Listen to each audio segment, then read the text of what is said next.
Hi Dan, thanks for joining us at the Crestron Experience Centre in London. No problem. What do you think? Yeah, it's great to be out and about again and coming to places like this and seeing how the industry's kind of ratcheting up again and getting going again. And I understand from talking to you today that there has been sort of activity during sort of lockdown here and sort of keeping things going. But it's great to sort of come here and see that things are fully up and running again and get an update on Crestron Home and what's happening with that and kind of the ambition where that system can go next. And it's exciting to sort of start looking at the next chapter of Crestron and the smart home market in general, I think. So focusing on this, it's a definite headline of mine. Obviously, there's been a number of updates since 2019 when it first came to market. September we launched it. What do you think its position now is? You know, you've known Crestron for a long time, and it's custom guys. What do you think that the home platform has got to offer that? I think it just gives people that option of a ready-made system that still has all of those Crestron things that people associate with the brand of high quality, good looking, a real kind of high-end feeling product, but it just gives them a 21st century way of doing it. So like we've been talking about, it gives installers that option of creating a really good looking, full functioning system, in terms of speed, agility, and turning over projects. You can still do, your programming on top of it, add whatever you want to do for the really kind of high-end customers that want specific things that are unique to their home, but for just turning in really, really good projects that give most customers what they need and what they want. It's just a revolutionary product for the brand, I think. And the user experience, obviously, something that you're now familiar with, and it's something that is become part of the offering. It is the offering. That's what people see, and I think that's the difference that we've never been able to portray before. We've always gone out and presented hardware. But now, with the user experience, do you think that's a better position for us? I think it is. I think like we've been talking about today, like the idea of Crestron making software, creating software is a relatively new one, and so that will take time for people to get used to. I think not so much for consumers because it might be new to them, it might not, but for the market, the installers, it is a new idea, and it will take time to kind of churn through. I think, but I think that.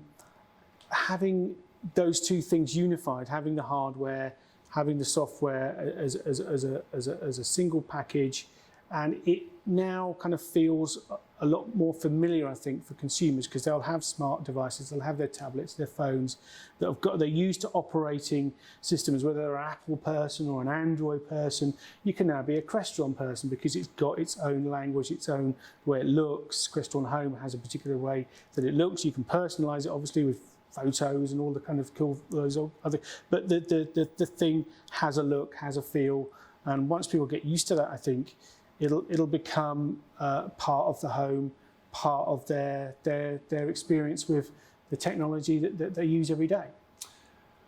Last question then. It's a challenging one because we've discussed this today. What would you like to see from Crestron Home in, say, the next 12 months? Okay. Big features.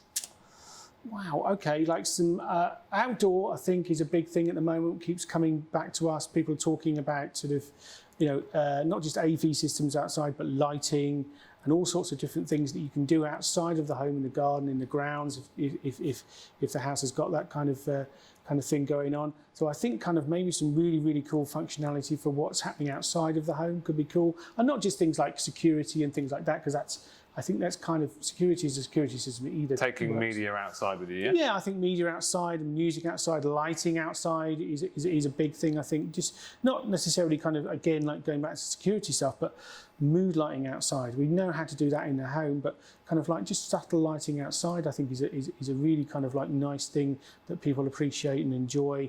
It's another way to enjoy a garden at night. You kind of maybe Crestron could also kind of like, we were talking earlier about kind of the power of Crestron Home in a single room. I think maybe the company could promote that as a thing as a bit more as well. Like, you know, have really nice bit of control for a media room. You know, and obviously the system can do that, but I'm not sure if people are aware that, well, I thought it was just a whole house system. That misconception of, you know, so it can absolutely be like a really nice media room. We've got your TV, maybe you've got a screen that drops in as well for a sort of full-on movie experience and some music and all of those things. And the system does that pretty well, I think. So, you know, I think that more just kind of, I think that the system works really well at the moment, but maybe what the company could do more is promote all the different things that it can do, because I think there's maybe an assumption that it does this and it does that, but actually there's a lot more to it than people kind of realise, and a lot more scalability. It can be a relatively small system, and it can obviously, as we know with Crestron, it can be really, really big. So, so I think, you know, exterior AV and experiences, but things like driving a home cinema and controlling a home cinema with Crestron can be a thing. So, I just think sort of just promoting different areas of what the system can do already, but maybe kind of, I think like some exterior stuff, home cinema stuff. And just kind of making sense of people's media. I think people get confused. They've got so many different things. They've got Disney Plus, they've got Sky, maybe they've got a NAS server somewhere, maybe they've probably got music in the house somewhere, but kind of like making simplifying all of that stuff, because I know myself in our place we've got probably too much media, and I spend, like a lot of people, spend about as much time looking for something to watch or listen to than I actually doing it. Yeah, absolutely. Because you just get confused by all the spangly lights and the nice kind of interfaces that you can look at, and it almost wants you to kind of scroll endlessly. It feels like sometimes, and actually I was going to watch that, and you know, so I think maybe finding a way of kind of like crunching that down to making it easier for installers to go, well, here's all your favourites. Yeah. You only actually watch this stuff. You just pretend you're going to watch something. You don't really do it.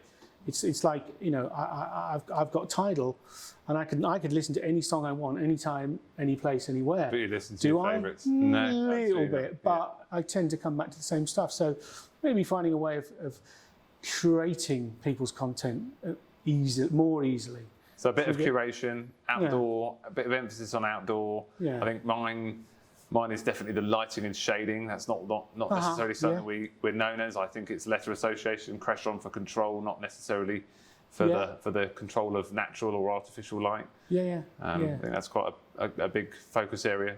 It's very important to people. Yeah, I think we've written a lot in the last sort of couple of years about the whole wellness idea, and like I said earlier, sometimes that can mean sort of very little, but actually if you drill down into it, these are real things. You know, controlling light, controlling natural light and artificial light are very powerful things. They genuinely have an effect on people, and I think one of the things as an industry we can move into is this idea of making environments not just controllable so people can play loud music and have parties and stuff, but actually create environments in their home and safe, that really suit them and suit their personality, suit what they want to do, and be nurturing. I think that's a word I really like about a home. Should be like that. You know, it really should nurture you and make you feel comfortable and warm and safe and relaxed. And that's kind of, I think, where a lot of this technology can and should go. Totally agree. Dan, thank you so much for joining us this afternoon. No problem. Appreciate your time. Enjoyed it.